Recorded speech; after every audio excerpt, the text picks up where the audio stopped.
Virtual negotiation oral deal को Trump ने trade deal agreement करके बोल भी दिया और बीजेपी ने मान भी लिया और स्वागत भी किया है।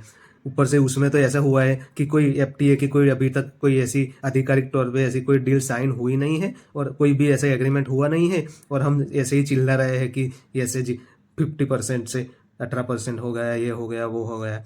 पर उसमें एक पेच है दोस्तों, क्योंकि अब हो तो गया है पर अभी तक खाली ये ओरल ही है। जब दो अलग अलग बिजनेसमैन होते हैं वो सामने बैठते हैं, कई सालों तक बातें चलती है। कई कंपनी ऐसी होती है वो आर्थिक तौर पे बहुत मजबूत होती है, कई कंपनी ऐसी होती है बहुत वीक होती है, उन्हें ज़रूरत होती है पर किसी दबाव के चलते वो आखिर में थक हार के मान ही लेते हैं। ऐसी ये हालत हमारे इंडिया देश की हो गई है।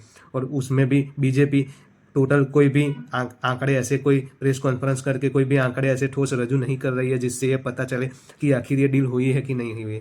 और उसमें ऐसा ट्रम्प के ओर से साफ साफ बोला गया है कि हम रसिया और दूसरे बाहरी कंट्री से तेल नहीं खरीदेंगे, आप अमेरिका से ही तेल खरीदेंगे, वेनेजुएला से ही तेल खरीदेंगे, हमारे सभी कृषि प्रोडक्ट पे 0% टैरिफ लगेगा और आपके कृषि उत्पादनों पे 18% टैरिफ लगेगा। उल्टा ये तो चोर कोतवाल को डांटे ऐसी स्थिति हो गई है।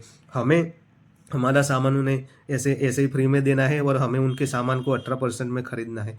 और उससे फायदा क्या होगा? उससे तो हमारे कृषि क्षेत्र को बहुत नुकसान होगा। ये तो उल्टी गंगा बहने जैसी बात हो गई है, क्योंकि इसमें और अभी बीजेपी को जब संसद में सब विपक्ष के लोग पूछ रहे हैं तो उनके पास कोई भी आधिकारिक तौर पे कोई भी ऐसे कोई पेपर है ही नहीं, क्योंकि ऐसे पेपर अभी ऐसी कोई एफटीए की अभी तक कोई बिल साइन हुई ही नहीं है। ऐसे तो ये तो खाली ऐसे ओरल ही है, इससे कुछ भी होता नहीं है। ये तो ऐसे ही जनता को मूर्ख बनाने वाली बात है, बाकी ऐसे इससे कुछ भी नहीं होगा। उससे जब आगे आगे जाके ट्रम्प और वहाँ की कृषि मंत्री तो बहुत ही खुश हो गई है, क्योंकि अब तो उनको ऐसे ही सब मिल जाएगा और उनके सारे प्रोडक्ट इंडिया में ऐसे धड़ल्ले से बिकेंगे।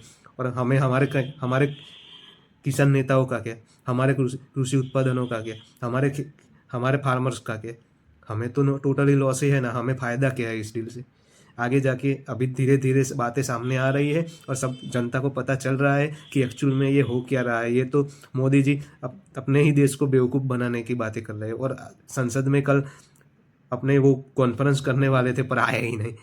उससे साफ पता चलता है कि उनकी मंशा ये कुछ उनकी ऐसे कोई मंशा है ही नहीं। ये तो आगे से प्रेशर आया है। वैसे भी बजट में भी कोई दम नहीं था, तो उनको अभी मजबूरी में ये बोल तो दिया है, पर जब ट्रेड डील एक्चुअली में होगी तब ये बहुत बुरी तरह फंसने वाले हैं दोस्तों, देख लीजिएगा।